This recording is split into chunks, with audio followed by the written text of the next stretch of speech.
Alors, entre-temps, on va saluer. Oui, effectivement, on a reconnu un Sébastien au Bonsoir. filet que je pense qu'il est vert parce que Oui, on mon peut chandail est présenter. vert, c'est les Lucky Charms. Et c'est ça que je réalisais en voyant à Twitch que Chris, on me voit à travers. C'est. Je Ouais, n'ai ouais. qu'un secret pour vous ce soir. Je suis. Non, Ça va être totalement. loufoque comme jamais, à moins qu'on puisse changer l'arrière de couleur, mais bon.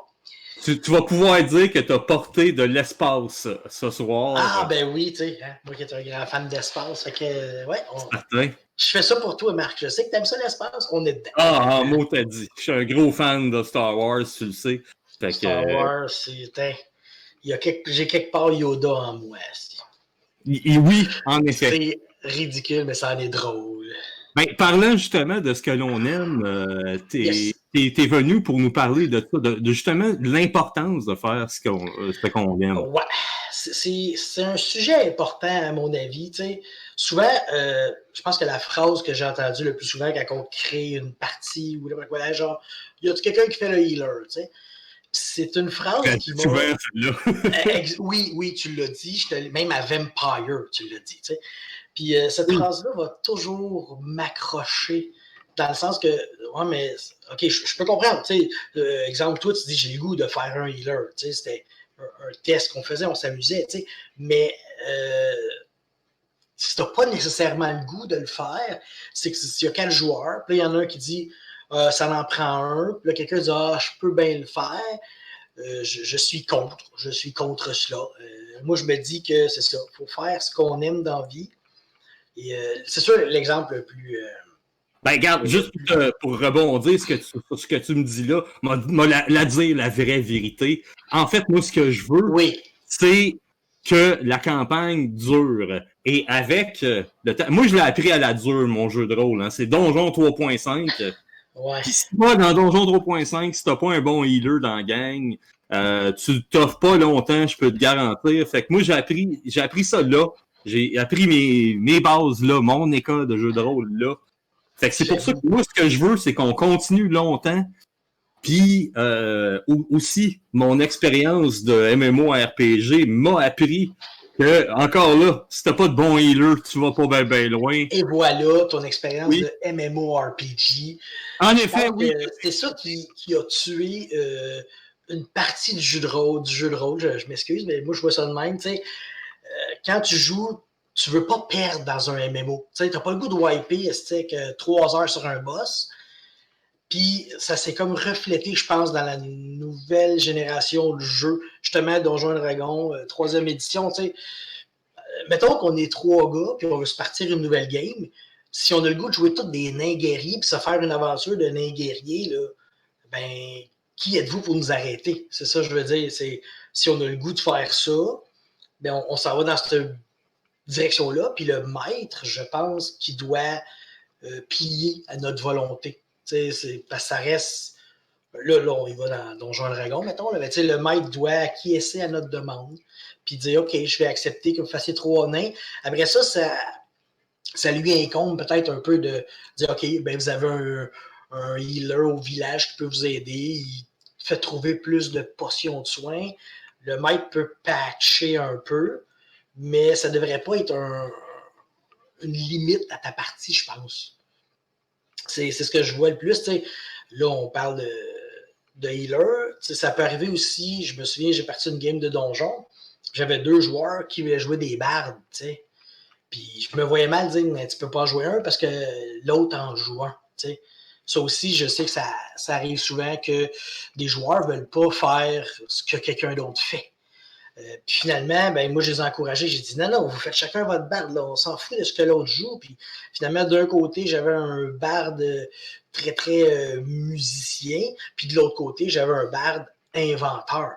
Fait que j'avais 2 bardes complètement différents. Puis j'en avais un qui était, je pense que c'était un halfling, puis l'autre qui était un humain. Puis au final, ben, tu sentais plus la saveur barde. Tu voyais 2 personnages. Là. Il y en a un qui s'appelait le paysan chanteur, le paysan chanteur. Ouais, c'est des jeux de mots comme ça. Quoi. Puis de l'autre côté, c'était un nom genre Corona ou Conora. Là. Je me souviens que c'était ça. Mais on parle de 2006, 2007. Tu sais, c'est ça, je veux dire qu'il ne faut pas que tu empêches tes joueurs de faire de quoi Il ne faut pas que tes joueurs s'empêchent de faire de quoi. Parce que les autres le font. Je trouve que c'est un... On l'oublie beaucoup, ça, les joueurs. Et même les maîtres. L'histoire du maître qui dit, mettons, OK, ben moi, je vais vous faire une game, je sais pas moi, de mort-vivant, mais tes joueurs, tu sais, ils s'enlignent pas du tout là-dessus. Ben, essaye d'y glisser tes morts-vivants quand même dans l'aventure, même si tes joueurs sont pas prêts à ça. Tu sais, justement, là, on revient au prêtre. T'sais. Un prêtre, ça va les décoller, tes morts-vivants. Il n'y aura pas de trouble s'il n'y a pas de prêtre, puis qu'il y a des morts-vivants. Ben là, tes joueurs, il va falloir qu'ils trouvent une manière plus pas logique, surprenante peut-être de dealer avec ces problèmes. T'sais. Puis c'est ça, comme on parlait, je pense que c'est ça, c'est les MMORPG, les jeux sur ordinateur peut-être qui ont détruit ça. Je sais pas si tu as déjà joué à Eye of the Builder. C'est un vieux jeu l'ordi. Je sais pas si ça dit de quoi, là. Non, non. C'est ça, ben, tu sais, quand tu créais ton groupe d'aventuriers, tu te mettais probablement un healer, là, c'est sûr, ben, c'est un jeu que tu veux pas perdre. Tandis qu'un jeu de rôle, tu peux pas perdre. Le jeu de ça autour de la table, c'est de créer une belle histoire intéressante. C'est pas nécessairement de tuer tout le monde sans jamais perdre aucune vie. Je pense qu'il y a un des plaisirs du jeu de rôle qui est de perdre quelqu'un. Je pense, moi, ça m'est déjà arrivé, puis ça fait une cérémonie, on fait une statue, on chante, un bard compose une chanson, etc. T'sais. Fait que c'est ça qu'il faut que tu penses quand tu fais que tu ne peux pas perdre ton jeu de rôle, tu peux juste améliorer l'histoire. Tu sais. Il y a un commentaire ici d'un certain Pilote Rouge que j'aime bien qui dit les MMORPG n'ont pas inventé ça. Il dit que dès les premiers JDR old school, il y avait une nécessité de chercher l'optimisation des composantes du groupe. Est-ce que tu es d'accord avec ça? Ben, c'est sûr que oui, ça existait, ça a toujours existé. Là, je veux dire, les MMO n'ont pas inventé ça. Mais c'était comme moins écrit, c'était moins une convention, je pense, le fait d'avoir besoin du healer. Tu sais, quelqu'un jouait, puis ça donnait de même. Puis moi, j'ai toujours eu, mettons, je partais une game, je prenais chaque joueur individuellement, je dis, qu'est-ce que tu as le goût de jouer? Sans se parler, il y avait tout le temps un prêtre. Puis souvent, il y en avait juste un. Il y a quelqu'un qui avait le goût de le jouer sans demander aux autres, ça le prend-tu? Y a-tu quelqu'un qui le fait? T'sais? Puis c'est quelque chose qui se fait organiquement, je pense. Il y a un moment donné quelqu'un qui a le goût de jouer un prêtre. Puis un moment donné, je me souviens, je me suis fait un peu taper ses doigts. J'ai dit, malheureusement, en créant mon bonhomme, hey, je vais faire un prêtre. Et là, eux autres, ils étaient convaincus que j'allais être le healer. Mais je m'excuse, mais je me suis fait un prêtre de guerre qui était pas super bon healer. J'avais des powers, je pouvais taper, puis il tape mes coups était un coup critique automatique de temps en temps, etc. J'étais super bon pour me battre. J'avais quelques pouvoirs de soin, mais je n'étais pas un prêtre pour soigner le monde. Puis j'ai subi de l'intimidation à cause de ça. Les gens, les joueurs, disent, ben là, tu pourrais les plus. Non, je n'ai pas le goût de jouer un healer, j'ai le goût de jouer un prêtre. J'avais le goût d'entrer dans le rôle d'un gars qui prêche la guerre, puis qui prêche la puissance, puis quand j'arrivais dans des villages, ben j'allais bénir les soldats puis la milice de la ville pour les encourager, tu sais. Fait que ça, c'est quelque chose comme...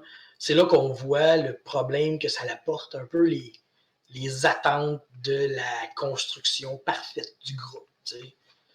Ben justement, j'allais te demander, toi, quand tu es dans le rôle de joueur, qu'est-ce que tu aimes faire? Vu que tu dis que c'est important de faire ce que l'on aime, tu ferais quoi, toi?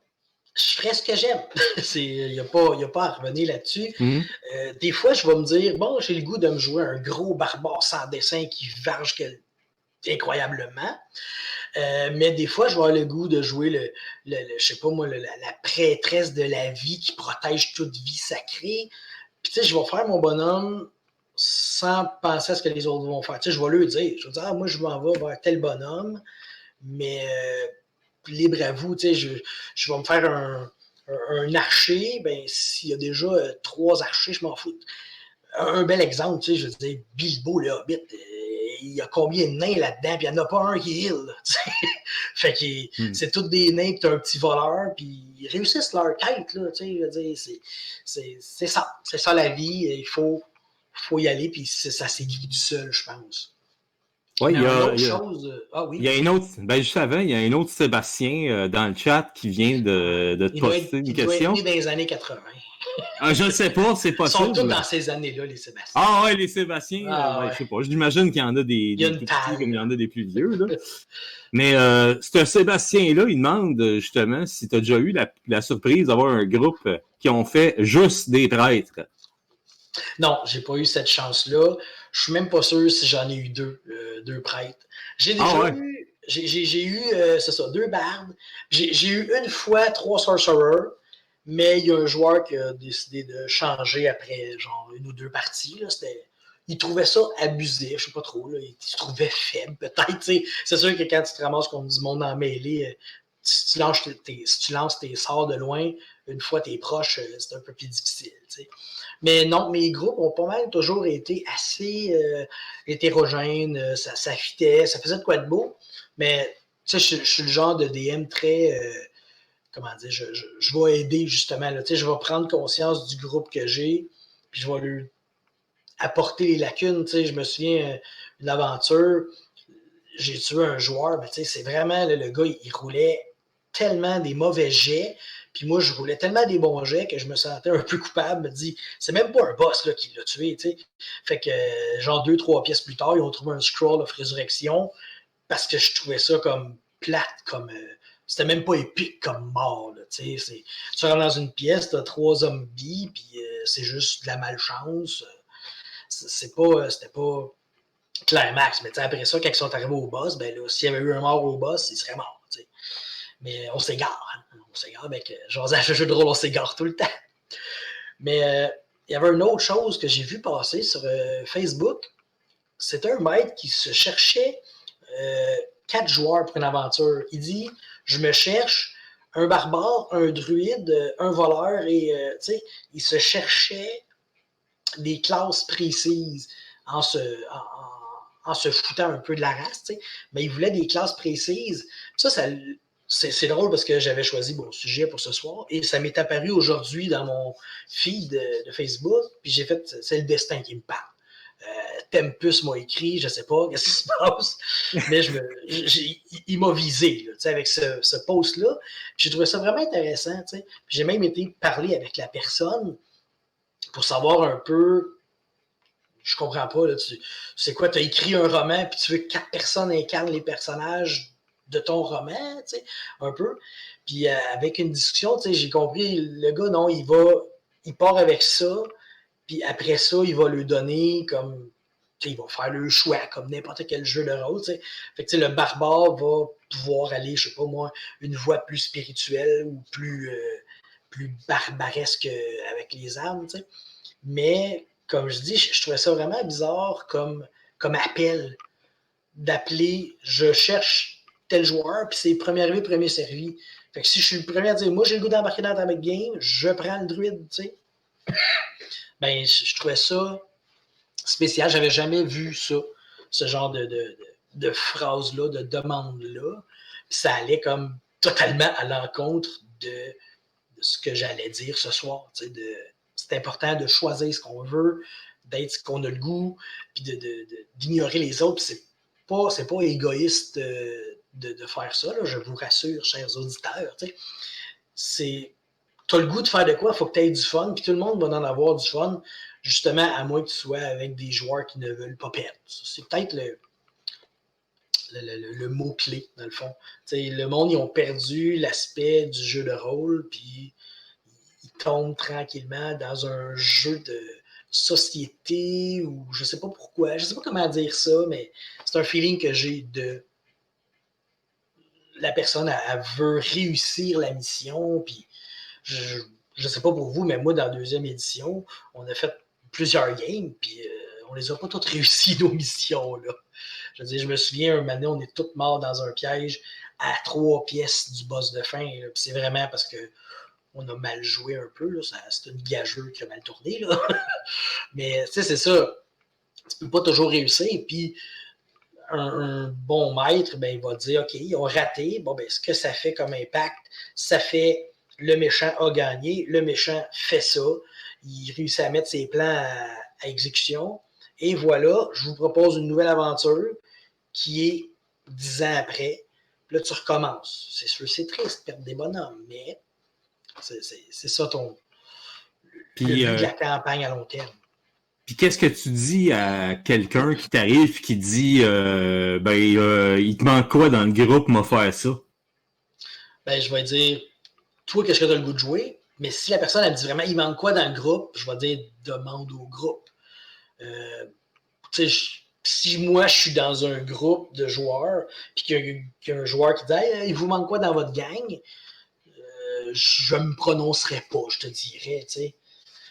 Je pourrais faire mon clown puis dire ça nous prendrait un demi-orc druide qui travaille dans une garderie. Hein? De quoi tu parles? C'est ça, je veux dire. Je pourrais pas ordonner à quelqu'un de jouer quelque chose. Je pense que c'est pas là le plaisir du jeu. C'est vraiment d'y aller au feeling puis de dire j'ai vraiment le goût de ça. Je suis sûr. En fait, je le sais parce que j'ai des gens qui me l'ont déjà dit. Tu sais, ils ont des banques de personnages dans leur tête. J'ai le goût de faire ci, j'ai le goût de faire ça. Ils sont prêts, là. Puis là, ils vont commencer un nouveau groupe. Ben, ils vont peut-être checker les autres puis dire dans ce groupe-là, je vais aller chercher mon sorcerer de glace, ça pourrait être cool, je l'imagine de même.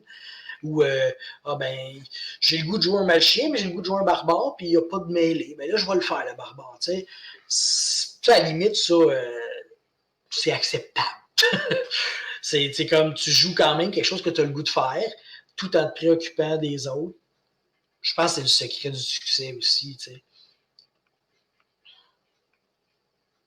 OK. Il y a Pilule Rouge qui rajoute justement, puis tantôt tu parlais du gars qui demandait des classes spécifiques Ouais. pour son scénario.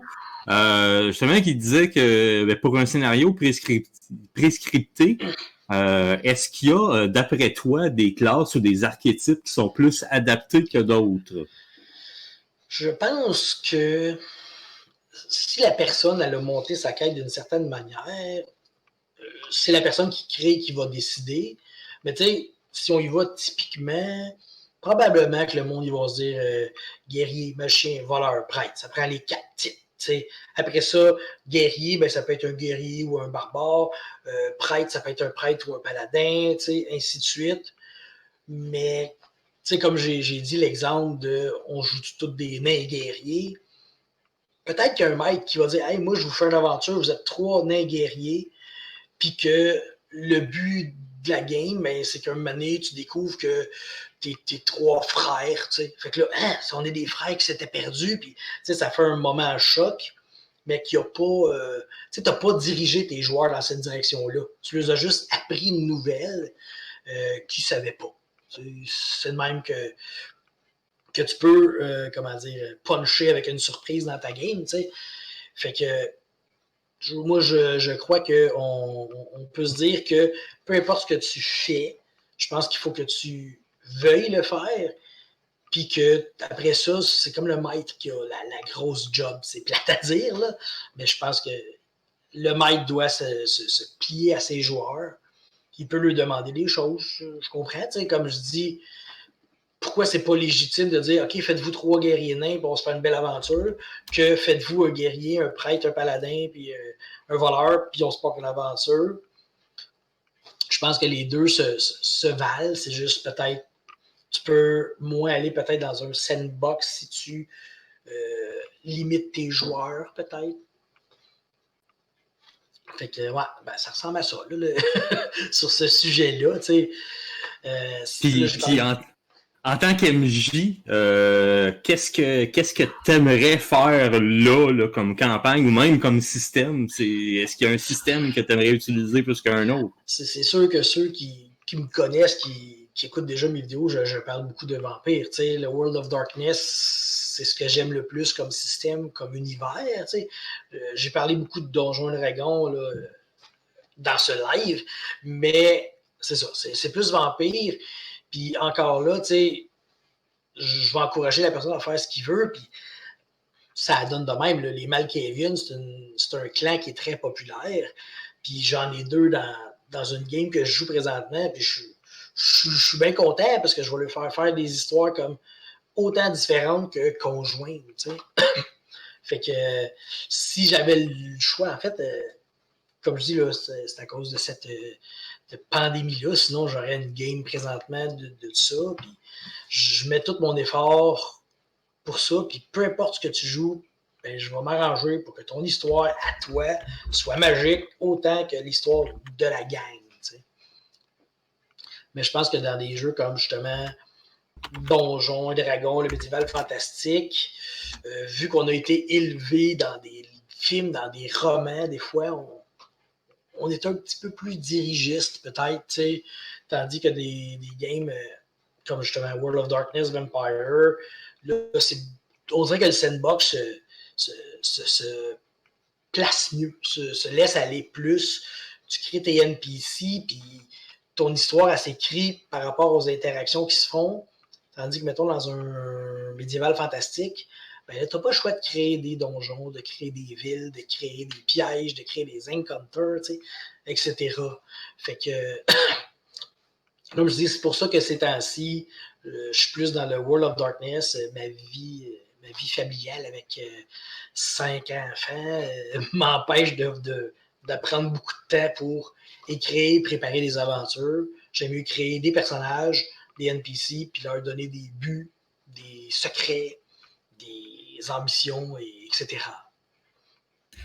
Bon, ben, je te remercie beaucoup de ton passage, Ça fait un Sébastien. plaisir de clore la soirée avec toi, je pense. On clôt ce bloc.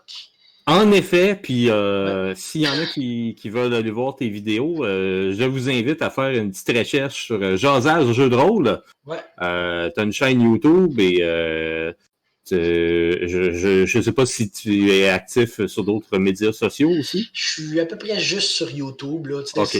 c'est juste un. Comment dire, je mets mes passions là-dessus.